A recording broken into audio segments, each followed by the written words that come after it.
En la histórica calle de Valderas, en el centro histórico de la Ciudad de México, existe un Palacio de la Ciencia.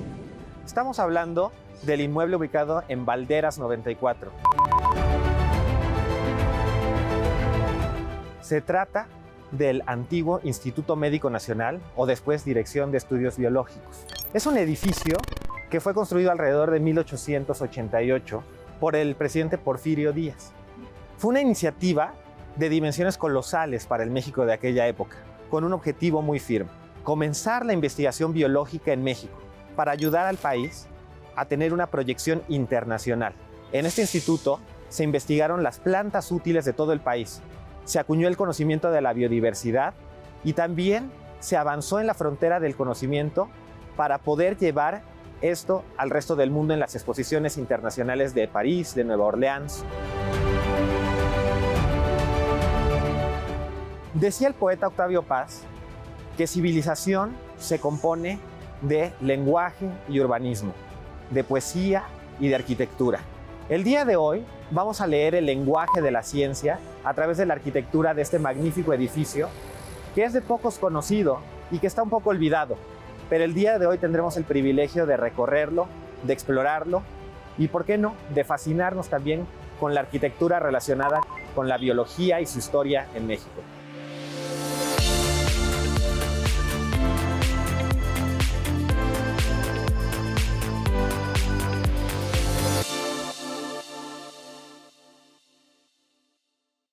Soy Parsifal Islas, un científico curioso, y hoy nos encontramos en la mera Ciudad de México para conocer uno de sus más grandes palacios dedicados a la ciencia.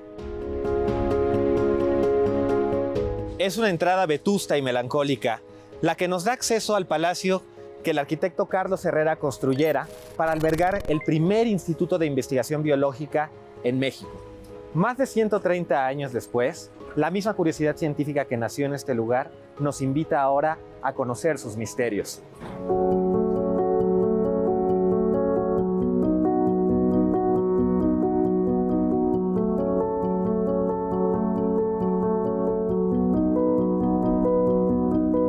Al cruzar esa puerta, hicimos un viaje en el tiempo. Estoy realmente sorprendido y fascinado de la majestuosidad de este lugar. Es un altar dedicado a la ciencia, pero también al progreso y a la historia de México.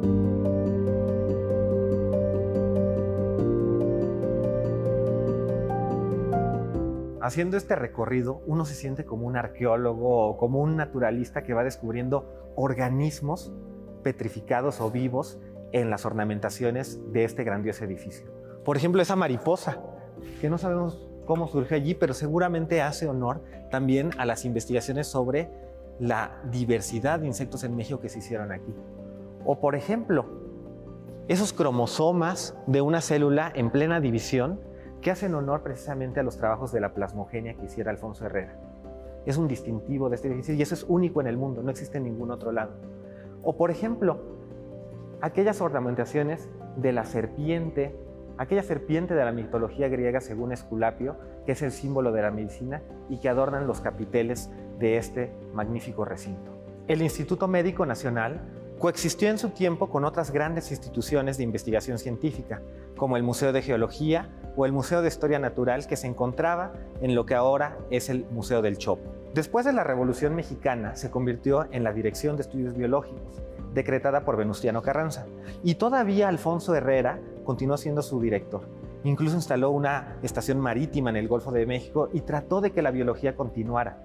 Publicó su trabajo Nociones de Biología y Plasmogenia, a partir del cual todos los niños de la República Mexicana pudieron aprender las bases de la evolución biológica según Darwin y fascinarse con los misterios de la vida. En fin, es un recinto lleno de magia, de misterio. Nos recuerda día a día que la ciencia es parte de nuestra ciudad y de nuestra cultura.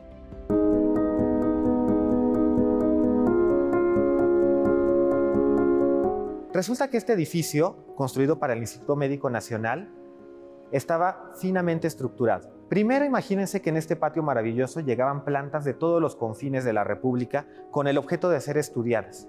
Pasaban al departamento de botánica que se encontraba en la parte baja del edificio. Allí los especialistas clasificaban las plantas y generaban un herbario. Algunas de las partes de estas plantas, como los frutos, las hojas, los tallos, pasaban al departamento de fitoquímica. Allí los químicos orgánicos extraían las sustancias activas de las plantas para poder establecer cuáles eran.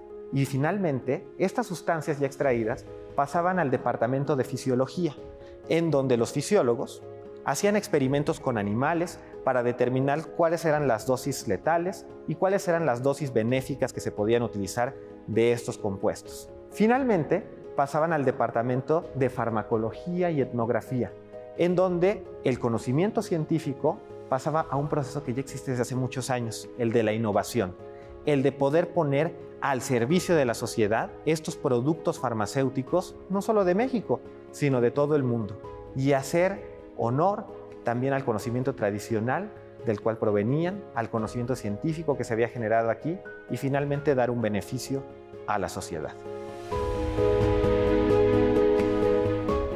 Como científico que se reencuentra con el pasado de las disciplinas que estudió, tengo sentimientos encontrados. Es una instantánea del pasado en donde la ciencia tenía un valor social preponderante para el país. Este palacio fue un palacio del pueblo, un palacio del conocimiento científico. Aquí se reivindicó el conocimiento tradicional de las comunidades a través de la investigación científica, porque la ciencia es un lenguaje universal que nos permite comunicar lo mejor de nosotros con el resto del mundo y reconocer que la ciencia es parte de nuestra cultura, que estos edificios, estos símbolos nos hablan del valor que le dimos en el pasado y que es algo que debemos recuperar porque es parte de nuestro patrimonio. Entender la cultura científica nos permite beneficiarnos de los conocimientos científicos, entender también cómo aplicar las tecnologías para solucionar los problemas que nos aquejan, pero sobre todo, nunca abandonar esa insaciable curiosidad que desde niños hemos tenido por conocer los misterios de la vida. Una reflexión que me viene a la mente es que debemos rescatar estos sitios como lugares del patrimonio científico de la nación. La ciencia también es parte de nuestra cultura y es una fortaleza que debemos promover.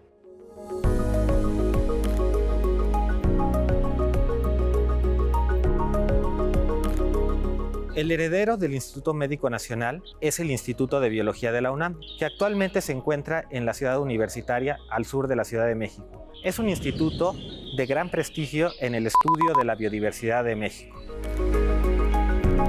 Vamos a ver qué tesoros de aquella época todavía se resguardan en estas instalaciones. Como quien guarda las fotografías y los reconocimientos de una misma familia, el Instituto de Biología de la UNAM resguarda también el acta constitutiva de la Dirección de Estudios Biológicos, firmada por el mismísimo Alfonso Herrera con el beneplácito de don Venustiano Carranza. Hoy este documento se encuentra en la sala de directores del Instituto de Biología. Algunos espacios del Instituto de Biología resguardan aún el patrimonio que perteneciera al Instituto Médico Nacional y a la Dirección de Estudios Biológicos. Frascos, como el que tengo en mis manos, nos muestran la forma en que los botánicos del Instituto Médico Nacional se dedicaron a clasificar las plantas de todo el país. Y vitrinas, como la que aún sobrevive aquí, nos dan una idea de cómo pudo haberse visto el edificio en su época de mayor esplendor. El célebre físico Isaac Newton dijo alguna vez que si pude ver más lejos fue porque estaba parado sobre hombros de gigantes. Ese mismo sentimiento me embarga al despedirme de este magnífico recinto. Pienso que todo lo que somos ahora como país se lo debemos en parte a la gran obra de los hombres y mujeres que tuvieron una visión de Estado, una visión de desarrollo científico para nuestro país. Que las grandes transformaciones de México también pueden venir desde la ciencia, y me llena de orgullo decir que algunas de ellas sucedieron en este lugar.